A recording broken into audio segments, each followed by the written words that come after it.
Creations. Welcome to Isaac creations. இன்றைக்கி பாசிப்பருப்பு சாம்பார் பார்க்க போகிறோம். இதுக்கு தேவையான பொருட்கள் ரொம்ப சிம்பிள். 2 தக்காளி, ஒரு துண்டு இஞ்சி மறக்காமல் போடுங்க, மறந்துடாதீங்க. அதுக்கப்புறம் 4 பச்சை மிளகாய். நீங்கள் பூண்டு போடுவீங்க அப்படின்போது நீங்கள் பூண்டு வெங்காயமும் எக்ஸ்ட்ரா எடுத்து வச்சுக்கோங்க. பாசிப்பருப்பு வெறுமா இருக்குது. இதை பச்சை வாசனை போக வறுத்துட்டு சமைச்சா தான் சாம்பார் நல்லாயிருக்கும். அப்படியே சமைச்சிங்கன்னா சாம்பார் நல்லா இருக்காது, அதனால் வறுக்கலாம். வெறும் வானலில் பாசிப்பருப்பு போட்டு நல்லா வறுத்துக்கலாம். வறுத்துட்டு சாம்பார் வைக்கும்போது தான் சாம்பார் ரொம்ப நல்லாயிருக்கும். நீங்கள் அப்படியே வச்சிங்கன்னா பச்சை வாசனை இருக்கும், சாம்பார் ருசி கொஞ்சம் கூட நல்லாவே இருக்காது. அதனால் பொங்கலுக்கு போட்டாலும் சரி, சாம்பார் வச்சாலும் சரி, ஓரளவு சாதாரணமாக பாசிப்பருப்பை யூஸ் பண்ணுறோம் அப்படின்னா அது லைட்டாக வறுத்துட்டு சமைக்கிறது தான் ரொம்ப நல்லது. பொரியலுக்கு போடும்போது வேணால் நம்ம வறுக்காமல் போடலாம், பொரியல் கூட்டுக்கு அந்த குழம்பு தேவைப்படும் அப்படின்றதுனால. ஆனால் சாம்பாருக்கு, பாயசத்துக்கோ இல்லை வேறு எதுக்கு நம்ம பாசிப்பருப்பு ஓரளவு பயன்படுத்துகிறப்ப நம்ம வறுத்துட்டு போட்டால் தான் அதோட ருசி நல்லாயிருக்கும்.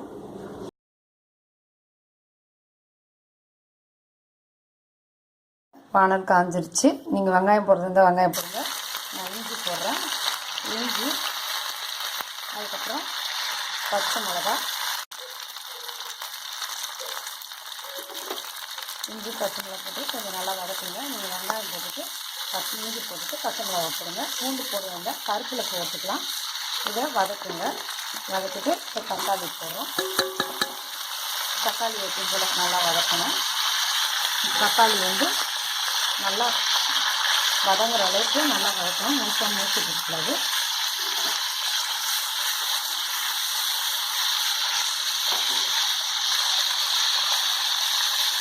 ஒரு துண்டு இஞ்சி பெருங்காயம் போட்டிருக்கேன்.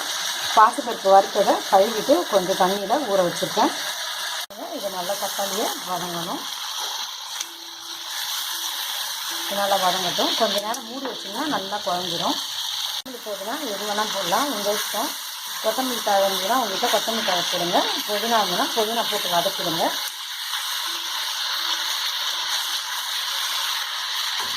இப்போ மூடி வச்சிடலாம். பாருங்கள், பருப்பில் பெருங்காயமும் மஞ்சள் பொடியும் போட்டிருக்கேன். வதக்கி வச்சதையும் இதில் போட போகிறோம். இப்போ எல்லாத்தையும் வச்சு பாருங்கள், முங்கி கொஞ்சம் எக்ஸ்ட்ராவே இருக்கட்டும். ஏன்னா இது சாம்பார் தான்றதுனால கொஞ்சம் தண்ணியாக இருக்கலாம். ஏன்னா லேட்டாக தடிச்சிடும், சாம்பார் ரொம்ப கெட்டியாயிடும். இப்போ இதோட இருக்கட்டும். இதை குக்கரை மூடி வச்சு ஒரு விசில் வச்சிடலாம். இல்லை பருப்பு கொஞ்சம் ரொம்ப பழசாக இருந்ததுன்னா ஒரு 2 விசில் கூட வைக்கலாம், உங்கள் இஷ்டம். ஒரு விசில் வச்சா அது கரெக்டாக தான் இருக்கும். ஒரு மாதிரி திப்பையாக இருக்கும்போது தான் சாம்பாரோட ருசி நல்லாயிருக்கும். இருங்க, ஒரு விசில் வச்சுட்டு காமிக்கிறேன். பாசிப்பருப்பு இப்படி கிடைக்கும். நீங்கள் ரொம்ப திக்காக இருக்குது அப்படின்றதுனால இன்னும் கொஞ்சம் தண்ணி ஊற்றி கூட நீங்கள் கொதிக்க வச்சுக்கலாம். கொதிக்க வைக்கும்போது மறக்காமல் உப்பு தேவையான அளவு போட்டுக்கோங்க. முன்னாடி பாசிப்பருப்பு கூட உப்பு போட்டால் ரொம்ப வேகாதுன்றனால கொஞ்சமாக லைட்டாக வெங்காயம் தக்காளி வதக்கிறதுக்கு மட்டும்தான் போட்டேன். இப்போ தேவையான அளவு உப்பு போட்டுக்கோங்க. கொஞ்சம் நேரம் கொதிக்க வைக்கலாம், 2 நிமிஷம் கொதிக்க வைங்க.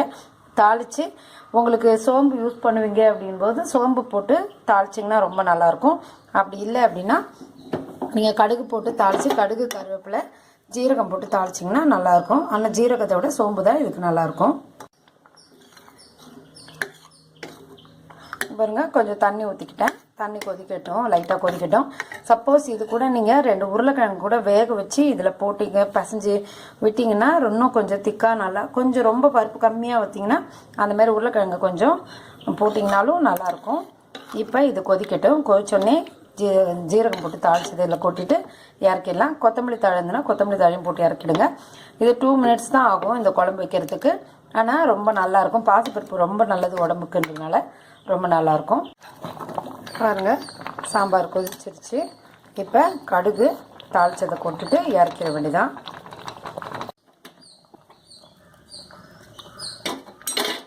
பாருங்கள், கடுகு தாளிச்சதை கொட்டிடலாம். இப்போ சுவையான பாசிப்பருப்பு, எளிமையான சுவையான பாசிப்பருப்பு சாம்பார் ரெடி. இது சாதத்துக்கு நல்லா இருக்காது. இது சாதத்துக்குலாம் ட்ரை பண்ணாதீங்க. தோசை இட்லிக்கு மட்டும்தான் இது நல்லாயிருக்கும். சுவையான எளிமையான பாசிப்பருப்பு சாம்பார் ரெடி. இதை நீங்களும் உங்கள் வீட்டில் செஞ்சு ட்ரை பண்ணி பாருங்கள், ரொம்ப நல்லாயிருக்கும். ஆனால் சாதத்து கூட சாப்பிடாதீங்க, நிச்சயமாக நல்லாவே இருக்காது. எந்த காரணம் கொண்டும் இட்லி தோசையோடு மட்டும் சாப்பிட்டா மட்டும்தான் நல்லாயிருக்கும். இதுக்கு நீங்கள் மறக்காமல் பூண்டு பயன்படுத்தும் போது பூண்டு போடுங்க. பாசிப்பருப்பு சாம்பாருக்கு பூண்டை விட முக்கியமானது இஞ்சி தான். இஞ்சி பயன்படுத்த மறந்துடாதீங்க. இந்த வீடியோ பிடிச்சிருந்தா லைக் பண்ணுங்கள், ஷேர் பண்ணுங்கள், சப்ஸ்கிரைப் பண்ணுங்கள். நன்றி, வணக்கம்.